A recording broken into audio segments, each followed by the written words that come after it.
Amigos y amigas que leen por gusto, está conmigo Stuart Flores, escritor, periodista, licenciado en periodismo por la Universidad de San Marcos.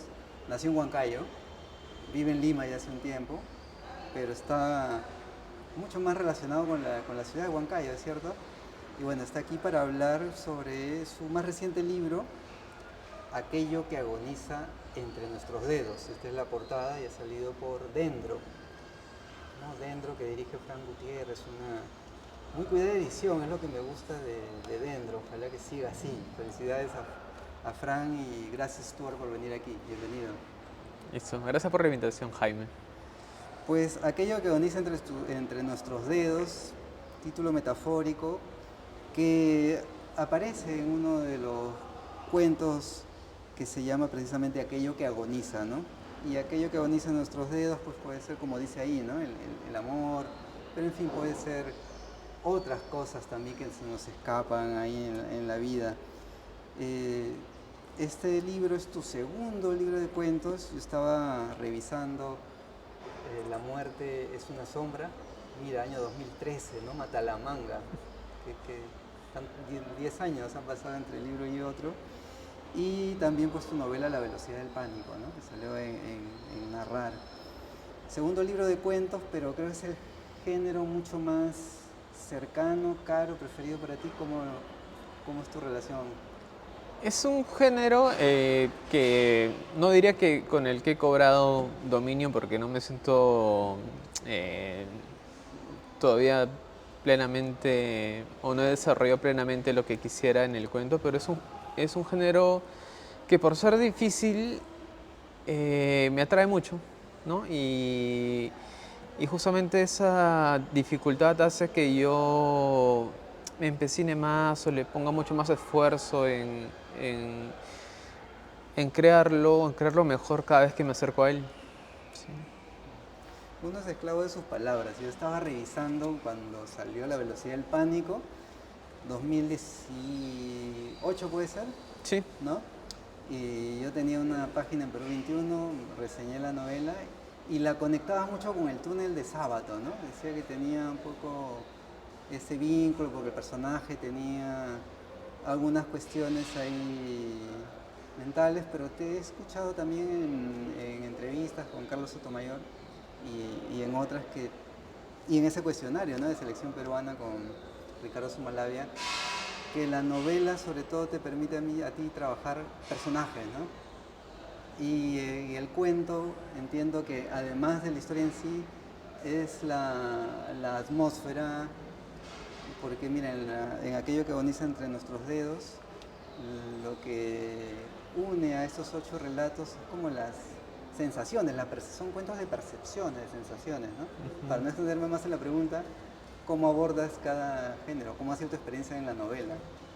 Bueno, es cierto lo que dices que en la novela se puede desarrollar obviamente más los personajes por la extensión, ¿no? En el cuento salvo excepciones, es muy difícil que tú desarrolles bien un personaje, ¿no? Entonces, eh, lo que yo opto es en cada género distinto aplicar cosas distintas, pero también hay unas cosas o denominadores en común en ambos géneros. Por ejemplo, en la novela lo que hago es centrarme en los personajes, no esperar mucho de ellos, pero a la vez colocarlos en situaciones un tanto difíciles o un tanto límites, y eso hace que yo pueda ver por dónde va la historia, porque los personajes normalmente en las novelas te dictan a veces por dónde tiene que ir la historia, ¿no?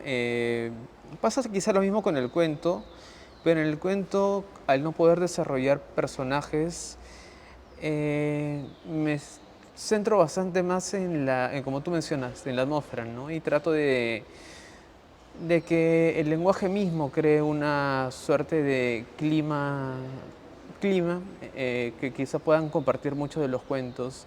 Y tanto en cuento como en novela lo que hago es siempre tomar como referente o que me importe mucho más que los temas, porque yo de verdad no creo en los temas, en literatura no creo en los temas, que me importe mucho más el lenguaje. A mí el lenguaje es lo que me dice por dónde va a ir la historia. Porque siempre se va a construir una historia, pero para mí van a ser a partir del lenguaje. Y si no es el tema, porque algunos se relacionan con el cuento diciendo, bueno, tengo que saber dónde acaba la historia y llegar a ese final. Y si, como dices, es el lenguaje, ¿cómo empieza entonces un cuento para ti? Empieza muchas veces justamente con una frase que puede haber dicho alguien de manera muy cotidiana. Y esa frase, si tú la sacas de ese contexto, no sé, por ejemplo, voy a desayunar de noche, ¿no? Si tú la sacas de ese contexto, cobra otra riqueza, cobra otro color, y eso es lo que me agrada, ¿no? De las frases cotidianas, ¿no? Que tú sacándolas de sus contextos y colocándolas en otras situaciones te dicen mucho más, ¿no? Y siempre parto quizá de,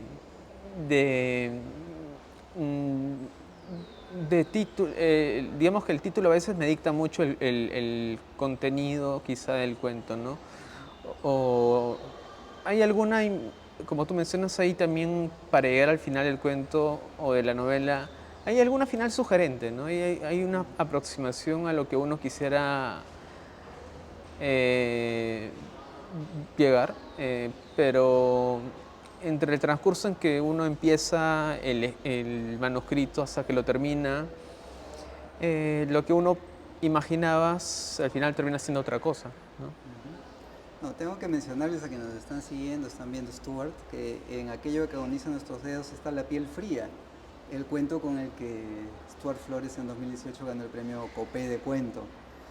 Le comentabas a Carlos Sotomayor que, a ver, no sé si están así, escribiste los cuentos como en el orden en el que están finalmente en el libro. Así fue ese proceso, o sea que más que algo orgánico ha sido algo secuencial y que así se construyó el libro. Sí, yo luego de esa entrevista miré más o menos porque a veces yo tiendo a olvidar las fechas. Quise recordar cuándo lo había escrito y vi que el libro se había escrito en el año 2016 y se escribió en la segunda mitad del año. Y sí, fueron escritos, digamos que uno tras otro, y aparecen de manera cronológica, digamos que en el índice, ¿no? Uno tras otro. Ese es el orden en el que fueron escritos, pero sin intención de que fuera un libro de cuentos. Pero igual uno siempre cuando escribe alberga la sensación o la intuición de que eso que escribe va a terminar siendo algo. No sé si llamarlo un libro orgánico, pero va a terminar siendo algo. Sí.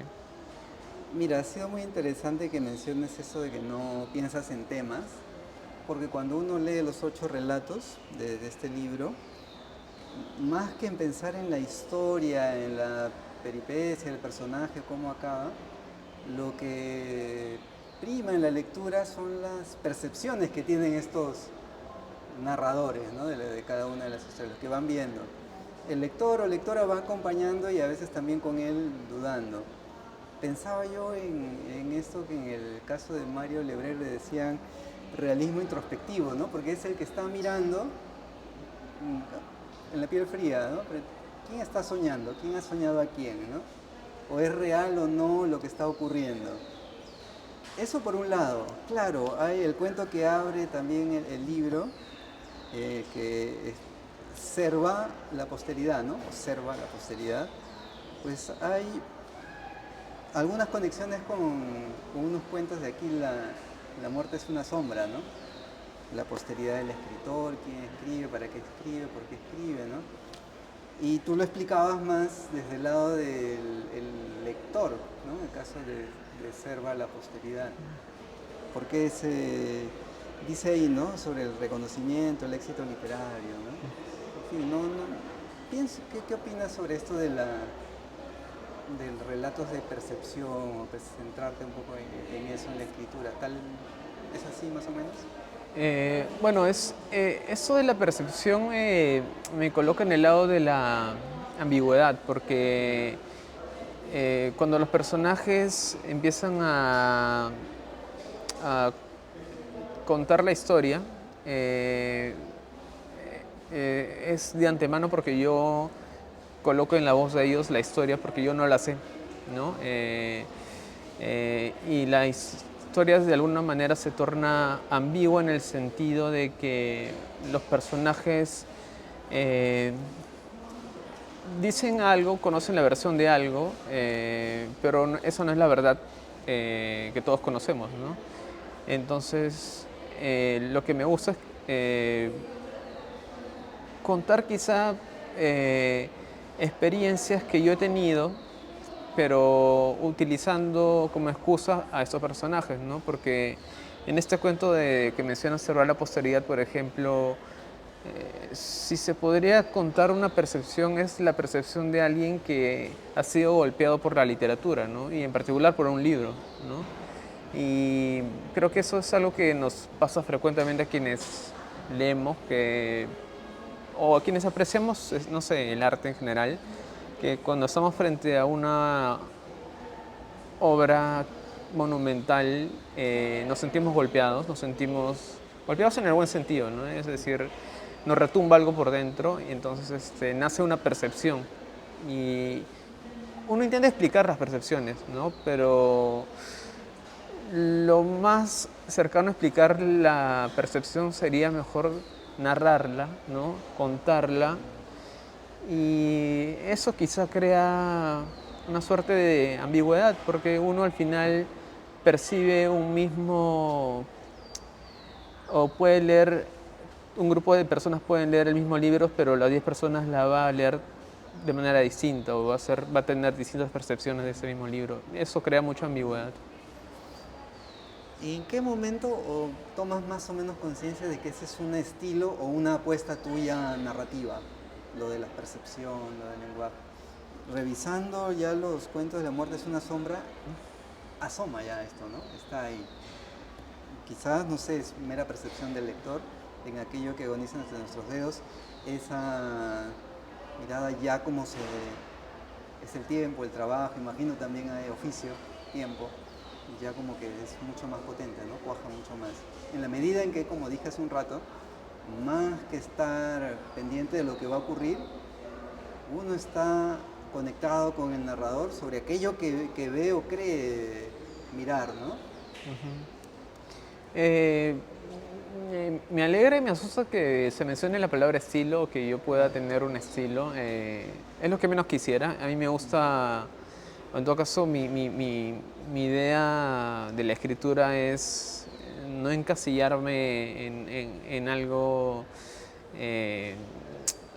con lo que se me pueda identificar, ¿no? Es decir, hay libros de autores que puedes leer no se puede revisar cualquiera y tú dices, este autor es Javier Marías, ¿no? Por ejemplo, ¿no? Que tiene un lenguaje, tiene un estilo, ¿no? Muy identificable. En mi caso no, en mi caso preferiría que ese estilo vaya mutando, vaya cambiando, porque mi idea de la literatura, la práctica de la literatura, incluso las formas en que la literatura se comercia, hace que también cambie mi percepción de todo lo que conlleva lo literario, ¿no? Del mercado editorial, de cómo ocurren estos intercambios entre lectores y autores, ¿no? Todo eso hace todo eso influye de alguna manera en la manera de escribir de uno, ¿no? Y en mi caso yo siempre trato de mutar, ¿no? De mutar de piel. La piel fría había salido en esta antología, ¿no? Selección peruana 2015-2021. Y claro, Ricardo Sumalavia, haciendo una réplica o una actualización de ese cuestionario pues, que hacía Abelardo Oquendo a escritores del 50, 60, 70, repite algunas preguntas, ¿no? Y ahí él a los encuestados les pregunta sobre la escritura, pero particularmente sobre el lenguaje, ¿no? La pregunta que les plantea a todos ustedes es, ¿no? ¿Qué reflexión le suscita el lenguaje en el proceso de su creación literaria, ¿no? Ahí tú dices, de esto se desprende que no creo en los temas. De hecho, antes de leer un libro jamás me fijo en la sinopsis. Pasa lo mismo cuando escribo. No tengo un tema de antemano porque los temas nacen después como excusas para utilizar el lenguaje. Primero es el lenguaje. Luego viene el noble trabajo de poner una palabra después de otra, con un cuidado que en mi caso trato de que sea inmejorable. Me gusta mimar lo que escribo, me preocupa el sonido. En momentos de arrebato mi obsesión me ha llevado a aislarme en lugares donde sé que solo estamos el silencio y yo. Entonces leo en voz alta y persigo la musicalidad. No obstante, entiendo que hay otros autores para los que el lenguaje es solo un vehículo que transporta una anécdota. Para ellos no se están escribiendo, apenas se están redactando. Es un desarrollo de lo que veníamos hablando hace un rato, ¿no? Que de tan obvio a veces no se repara en ello, ¿no? Porque el lector recibe un texto que es producto de correcciones. A veces no nos percatamos que puede ser la versión número 30 de un mismo cuento, ¿no? Y esto que dices tú, como el leer en voz alta como para buscar la musicalidad. ¿Qué tan complicado para ti es ese proceso de escritura o ese calibraje del sonido? Bueno, es complicado porque quizás es para mí la piedra angular de mi trabajo, es decir, hallar no hallar solo el sonido perfecto, porque creo que es muy difícil acercarse a la perfección, pero hallar música dentro de lo que uno escribe es quizá lo más difícil, ¿no? Y obviamente ese trabajo se torna quizá menos arduo si se elabora o reelabora muchas veces, ¿no? Si, así como menciono en esta respuesta a la pregunta de Sumalabia, yo lo que hago es, claro, aislarme y leer en voz alta, pero lo hago muchas veces, ¿no? Lo hago de manera muy espaciada porque a veces es como cuando la canción esa te gusta y la repites y ya no te dice nada, ¿no? Entonces hay que darle una especie de descanso para que te vuelva a decir algo así. Más o menos hago yo, que trato de espaciar lo que voy escribiendo y persisto en encontrar cosas tan simples como cacofonías, ¿no? Pero a la vez también busco que el lenguaje para mí resuene de una manera que me gusta, que me agrade. Y sí, el lector siempre va a recibir una versión en la que nunca va a reconocer que detrás de esta hubo un trabajo quizás titánico o extenuante. ¿Y en qué cuento tuviste más ese trabajo titánico? Yo diría que el trabajo más titánico lo digo por extensión, no en los cuentos, sino en la novela. Porque en la novela tienes que releer fragmentos largos, ¿no? Tienes que leer capítulos enteros. En cambio, en las novelas, digamos que ese trabajo se acorta, ¿no? Porque, perdón, en los cuentos ese trabajo se acorta porque los vas leyendo de a uno, ¿no? Y son concluyentes. En cambio, en la novela, al hacer una prueba de sonido en la novela, uno se desgasta más operativamente, ¿no? Por la voz misma, ¿no? Uno se cansa más rápido, ¿no? Es ahí quizás donde me resulta más complicado. En aquello que agoniza, ¿no? El inicio. Zoe acelera el auto como si en realidad quisiera que todo se terminara esta noche. Permanezco en silencio.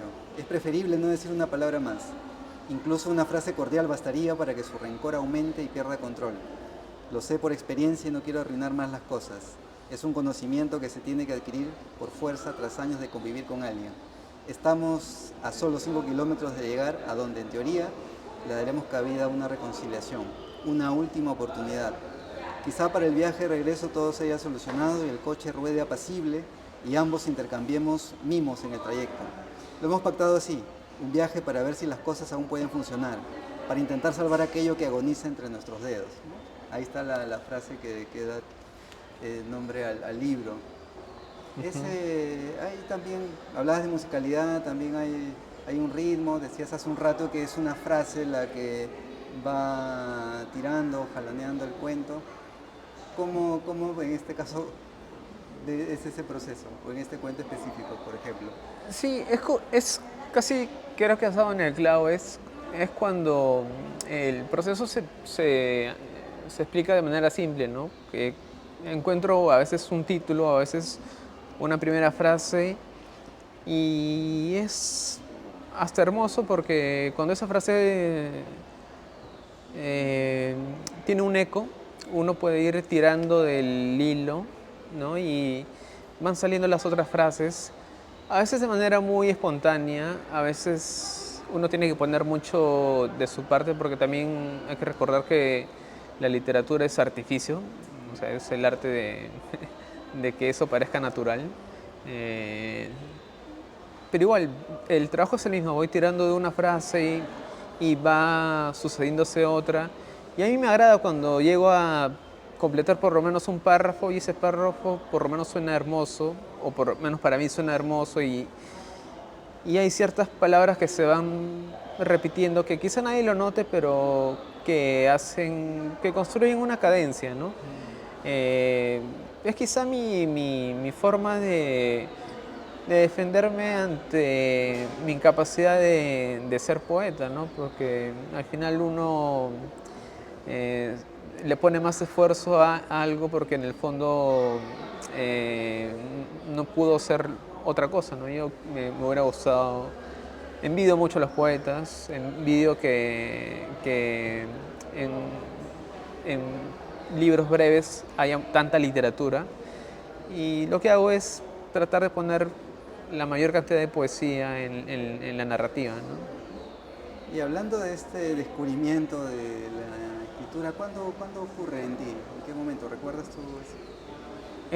¿Te refieres a la escritura como...? Tener conciencia ya de que estoy escribiendo un cuento, estoy escribiendo un poema, porque también has publicado un libro de poemas, L, Sí, ¿no? sí, publiqué un libro de poemas, sí. Hay una conciencia, sí, que quizás tuvo que ocurrir en la universidad, cuando una de estas revistas que convocaban, eh, convocaban textos de narrativa o de poesía. Tuvo que ocurrir ahí porque eh, yo tomé la decisión de escribir algún cuento y ya había construido, digamos, una especie de interés lector, en el sentido de que creo que antes de ser consciente del acto de escribir, uno es más consciente del acto de leer para escribir, que es distinto de leer, de leer por gusto, como tu canal. Eh, Hay un leer por gusto, sí, pero también hay un leer para escribir. Cuando yo tomo la decisión de leer para escribir es cuando cambia todo, porque es ahí cuando tú le observas las costuras al texto, ¿no? Entonces tratas de buscar cómo contó esto o cómo dijo esto este autor para que suene o se vea así, ¿no? Entonces es en ese momento cuando uno adopta un tipo de escritura o uno toma una conciencia del lenguaje, ¿no? Y creo que es ahí cuando nace de verdad el acto de escribir literatura, ¿no? Que como te digo tuvo que ocurrir en la universidad en algún momento del año 2007 quizá, sí. Por lo que acabas de decir, en un momento yo pensaba que sería importante que todos leamos como si para escribir, ¿no? Porque tendríamos mucha más conciencia de la importancia del lenguaje, ¿no? Claro, la historia te puede atrapar, ser muy importante, pero esa conciencia del lenguaje creo que es clave, ¿no? Para entender, compenetrarse. Ni siquiera hablo de lo que se menciona tanto con la empatía, sino más bien en la historia, en el texto, ¿no? Compenetrarse con él, ¿no? Sí, hay quizá muchas cosas incluso no orales, ¿no? Es decir, el hecho de que alguien converse con otra persona y que tú percibas todo lo que esa persona puede comunicarte es mediante gestos, mediante silencios, porque la cosa que dice más es el silencio. Para mí creo que es en el silencio es donde quizá hay más literatura incluso, ¿no? Sí, creo que funciona en muchos niveles. Y tú estás casi todo el día en literatura. o tienes que reservarte algunas horas determinadas para escribir o leer para escribir, como acabas de decir? Eh, leo mucho por placer, leo bastante por placer, pero cuando eh, eh, tomo un proyecto o decido que voy a escribir algo en particular, mis lecturas se ordenan en torno a ese proyecto, ¿no? De alguna manera todo lo que leo, todo lo que, todas las conversaciones que tengo se centran en ese proyecto. Ya voy pensando únicamente en lo que escribo. Todo viene a ser o terminaría siendo material narrativo, ¿no? Todo lo que escucho, todo lo que veo, todo lo que puedo percibir empieza a ser como un material potencialmente narrativo, ¿no? Y sí, sí leo por placer, claro que sí leo por placer, pero como te digo, también es el trabajo de que uno, no es una especie de maldición, pero a veces hay una, uno sabe que cuando lee un texto a veces tiene que leerlo y separarse, ¿no? Como desdoblarse, porque a la vez tienes que disfrutarlo, pero a la vez tienes que eh, desmenuzarlo, ¿no? Eh, entonces es muy difícil conciliar ambas personalidades, ¿no? Y para eso también es la relectura, ¿no? Eh, sin hacerse tantos problemas. Hace un rato te contaba un episodio particular, no diremos cuál, pero tú de inmediato activaste como una alarma, ¿no? Oye, eso de ahí podría ser materia de, ¿no? ¿Te pasa eso a menudo que estás? Sí, sí, digamos que hay una especie de... Hace muchos años ya tengo una especie de radar activado que percibe o busca historias, porque la gente te cuenta muchas cosas. La Sí. gente suele contarte cosas que aparentemente son para ellos triviales, ¿no? No sé, o cotidianas, ¿no? Pero yo encuentro que en esa cotidianidad o en esa trivialidad hay algo que a mí me podría servir en particular, ¿no? Mucha gente sin que se dé cuenta me ha dado historias geniales, eh, pero solamente no para escribirlas, porque yo pasaría a ser, como dije, ¿no? Un mero redactor, ¿no? Pero me ha dado imágenes de las que he podido yo extraer un lenguaje, ¿no? Un lenguaje, me ha dado quizá personajes, podría decir, me ha dado personajes o, o detalles que yo le podría colocar a un personaje para diferenciarlo de los demás, ¿no? Pero sí, en la realidad te brinda mucho si le prestas atención. Cuando decías, Stuart, que no querías repetirte o tener como mantener un estilo, esto quiere decir que has estado explorando otras formas de narrar, son otros, otros temas, ¿a qué te referías? Eh, bueno, la exploración siempre está en cuanto uno pueda practicarla, porque a veces sucede que uno cae bueno, yo en particular caigo en el confort. A mí me gusta, no sé si se le pasa a todos, pero cuando descubro la fórmula de algo, cuando sé cómo marcha un cuento, puedo tender a repetirlo, ¿no? Puedo tender a la facilidad con la que se hizo, ¿no? A repetir esa facilidad, ¿no? Pero siempre trato de desafiarme, ¿no? Es decir, de explorar otras vetas del lenguaje eh, que también nacen a partir de otras lecturas, ¿no? Es decir, eh, hay textos siempre que uno llamaría novedosos en cierto sentido, pero son novedosos porque te van contando la vieja o la misma historia, pero quizá desde una voz muy particular, ¿no? Y es ahí cuando yo capto esa voz y digo, esto es nuevo, esto está interesante y podría yo eh, tener una versión, ¿no? Generar una versión mía y es ahí cuando empiezo a explorar, ¿no? Salgo de mi zona de confort y empiezo a explorar. Me gustaría que te conozcamos como lector, Stuart. Ya tú conoces esta sección de los 5 libros favoritos. Es una oportunidad también. Pienso en los lectores como que están definiendo sus gustos literarios o personales, ¿no? No sé si a ti también te ha pasado que estás como que, oye, ¿qué me recomiendas leer, ¿no? Cuando uno no tiene claro. O cuando en un momento determinado uno, sí, tanto por leer, pero ¿por dónde empiezo, no? Y esto de los 5 libros se ha convertido, gracias al testimonio del escritor, escritora que es lector ante todo, pues en algo mucho más cercano, ¿no? Entonces me gustaría que nos compartas su experiencia y que hables de 5 libros para ti importantes, de tantos seguramente, ¿no? Sí, esa quizás es la parte más crucial de la entrevista.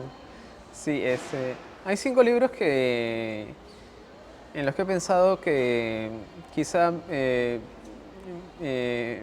resuenan aún en mí o todavía me acompañan y en ese sentido son libros memorables porque todavía habitan en mi memoria, digamos que están nadando por ahí y no los he olvidado. Es importante cuando uno lee y no olvida un libro, ¿no? Ese libro llega a ser importante, ¿no? Comenzaría por recomendar algo bastante, no sé, fuera de lo común, que sería Técnicas de masturbación entre Batman y Robin, de Efraín Medina Reyes, que es un autor colombiano. Es un libro que leí hace muchos años y siempre me acerco a él. Y eso bueno, es una novela, pero a la vez la novela como género admite muchos otros géneros dentro de sí, ¿no? Y lo que hace fascinante este libro es que dentro de esa novela encontramos diarios, encontramos una revista dentro de la novela, hay una narración de un grupo de personas que se va sucediendo a lo largo de la historia y se va construyendo una especie de collage dentro del libro, ¿no? Y en muchas partes resulta muy vulgar, hay una exploración de la sexualidad bastante descarnada y podría resultar fascinante, estimulante para muchos lectores. Y es un libro bastante divertido, dicho sea de paso. Ese sería el primero. Eh, el segundo pienso yendo al cuento, podría ser El elefante, de Sławomir Mrożek, que es un autor polaco que a mí me encanta. Ese cuento tiene lo que a mí me gusta en los cuentos, como hablábamos de leer por gusto, que son cuentos bastante entretenidos, pero a la vez son cuentos que en su aparente simpleza, porque son cuentos de 2 páginas, de una página, no más de 3 páginas quizá, son cuentos que en su aparente simpleza hay un mundo imaginativo alucinante, ¿no? Y uno queda admirado en cómo en 3 páginas se construye un absurdo, una cosa absurda, una cosa muy delirante, ¿no? Y sí, yo a veces incluso cuando he sido profesor y me han dado la labor de repetir los mismos cuentos de siempre a mis alumnos, yo he agarrado este libro y lo he fotocopiado y les he dado a leer estos cuentos, ¿no? Porque de verdad son muy aptos para muchos públicos y sí, bastante recomendable en conjunto. El tercer libro que me gustaría recomendar vendría a ser otra novela, que en este caso ya hablaríamos de una novela en mayúsculas, que sería Vivir abajo, de Gustavo Faberón, que me parece una novela monumental y quizá una de las mejores novelas que se han escrito y publicado en los últimos años aquí en Perú, ¿no? Esa novela me pareció me parece que reúne los dos elementos que más yo intento buscar cuando escribo, que es justamente un lenguaje. Esa novela tiene un lenguaje, o muchos lenguajes particulares, y es un lenguaje que también va jugando mucho con el lector, va jugando mucho. Es un lenguaje que se va, eh, que va, que va construyendo capas de sentido, que dicen muchas cosas, que evoca muchas cosas, y también tiene este otro elemento que es la imaginación potente, ¿no? Es una novela tiene partes que son realmente, llamémoslas alucinógenas, demenciales, y a mí me causa asombro cómo estos elementos se juntan para contar cosas como las dictaduras en Latinoamérica. Es una novela que, por estos elementos que confluyen o que se unen en algún momento, construyen una gran narración, ¿no? Yo he salido de esa novela bastante golpeado, en el buen sentido, pero yo siempre la evoco y la recomiendo, por supuesto, ¿no? Vamos en la cuarta, ¿verdad? La cuarta, me gustaría recomendar, más que, bueno, un autor sería César Ayran, ¿no? Y un título en particular que es La costurera y el viento. Este libro, a mí en principio, Aira no me gustaba, yo lo había leído hace muchos años, pero este libro no solo me reconcilió con Aira, sino que me convirtió al airanismo, ¿no? Es decir, me convirtió en un seguidor de la secta de César Aira, porque este libro quizás reúne los mejores elementos de la narrativa de Aira, ¿no? Que es este juego que propone Aira, que yo por fin entendí. Digamos que tras leer algunas conferencias de Aira, tras escuchar muchas entrevistas, entendí por dónde iban los tiros, y en este libro es donde entendí lo airiano, ¿no? Y por ejemplo, este libro empieza el narrador diciendo que solo quiere escribir algo, no sabe muy bien qué es, y que solo tiene un título, y que ese título es La costurera y el viento, ¿no? Y nosotros los lectores asistimos a la construcción de la novela conforme la vamos leyendo, ¿no? Y el narrador tampoco sabe muy bien por dónde va a ir la novela, ¿no? Y somos partícipes de cómo se va construyendo la novela y cómo el narrador va construyéndola sin que él mismo sepa por dónde va, ¿no? Y en algunos momentos, cuando la historia se va armando, o se va armando una especie de historia, el narrador detiene la novela y se pone a reflexionar sobre lo que dijo en el capítulo anterior, ¿no? Y sucede nuevamente, recapitula y se detiene, ¿no? Empieza a reflexionar sobre cosas como los viajes, sobre la idea de estar ausente o no, sobre los recuerdos, y recapitula nuevamente, ¿no? Y es fantástico porque de alguna manera deconstruye lo que está escribiendo dentro de la misma novela, ¿no? Y ese juego airiano me encantó. Y además tiene metáforas hermosas, Aira tiene una imaginación bastante particular o peculiar, dirían, ¿no? Y esta novela sí es un claro ejemplo de lo lisérgico que puede ser, ¿no? Y nos queda la última recomendación, ¿no? Que sería Las clases de Eve Ugart, de Liliana Villanueva. Liliana Villanueva fue una alumna de los talleres de Eve Ugart, y ella de alguna manera quiso rendirle tributo reconstruyendo los apuntes de sus talleres, ¿no? De los talleres de de E.B. Ugart, y hizo una compilación de estos apuntes que ya tenía, más me parece algunas conferencias de E.B. Ugart. Y lo que hizo fue armar un libro hermoso, ¿no? Donde nos habla la misma E.B. Ugart sobre consejos de escritura, ¿no?